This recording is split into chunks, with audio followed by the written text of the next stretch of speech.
ये 1,36,000 करोड़ ना देना पड़े और एक झारखंड जो पिछले महागठबंधन के कार्यकाल में जो खुद के पैरों पे खड़ा होने का प्रयास कर रहा था, पूरे देश में ही नहीं विश्व में अपने पहचान को कायम कर रहा था, उसको कैसे पंगु बनाया जाए।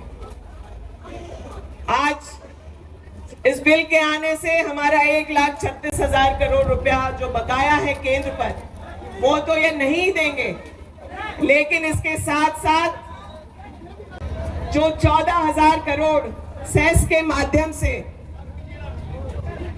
माध्यम से राज्य को मिलता था, उसको रोकने का प्रयास होगा। बंद कराइए। अच्छा रहने दीजिए। तो ये 1,36,000 करोड़ अगर इस राज्य को मिल जाएगा तो क्या होगा, और ये 14,000 करोड़ जो आज हम लोग अपना टैक्स इकट्ठा कर पाते थे, तो उसमें क्या होना है। 14,000 करोड़ से आज यह राज्य, इस राज्य की हर उस बहन को जो 18 से 50 के उम्र में है, उसको हर महीना 2,500 रुपया देने का काम करती है। मिल रहा है कि नहीं वो पैसा लगातार? वो हम लोग इसलिए कर पा रहे हैं क्योंकि राज्य के पास अपना संसाधन है। केंद्र चाहता तो पूरे देश की हर महिला के लिए कर सकता था। आज जब चुनाव होता है तो मध्य प्रदेश में बोलेंगे कि हम 1,500 देंगे, राजस्थान में बोले देंगे हम पैसा, पंजाब में देंगे। उन राज्यों में भी हम लोग यहाँ के लोग जाके काम करते हैं, उनसे पता करिए क्या उन लोगों को वह पैसा मिला?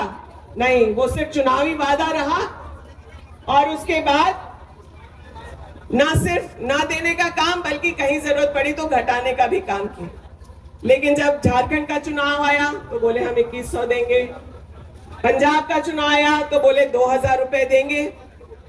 और अगर जरा भी ईमानदारी होती तो वो लोग यह कहते कि हम इस देश की हर महिला को, जिसको जो घर संभालती है, घर परिवार देखती है, अपने परिवार के सदस्यों की सेवा करती है, उनके भोजन पानी स्वास्थ्य की देखरेख करती है, उसको हम 2,500 रुपया देंगे। मैं 2,500 रुपया नहीं देते, पूरे देश भर में देना है, आप 1,000 ही देते, 1,500 देते, लेकिन आपने महिलाओं के लिए ऐसी कोई स्कीम लाने का काम नहीं किया। लेकिन जैसे ही यहाँ से भाजपा के जो सांसद हैं, जो कुछ चुने हुए इनके विधायक, कम ही संख्या रह गया विधानसभा में, लेकिन फिर भी जो चुने हुए हैं वो जाकर के प्रधानमंत्री और अमित शाह को यह सूचना देने का काम करते हैं कि झारखंड की महिलाएं खुश हैं। वहां पर कई सारी योजना राज्य सरकार अपने संसाधनों से कर पा रही है, तो उन्होंने सोचा कि कैसे आखिर इस सरकार के जो पॉपुलैरिटी है, जो लोगों में लोकप्रिय हो रही है वो सरकार, उस पर कैसे अड़चन डाला जाए। उसी के लिए यह कानून लाया गया। और इस लोकतंत्र में एक प्रक्रिया है, कोई कानून बने, ये लोकसभा का, हम लोगों के विधानसभा का यह काम है, ये हम लोग का अधिकार है। जो प्रतिनिधि बैठते हैं, जनता की जरूरतों के हिसाब से वो कानून बना सकते हैं, लेकिन उसकी भी एक प्रक्रिया है।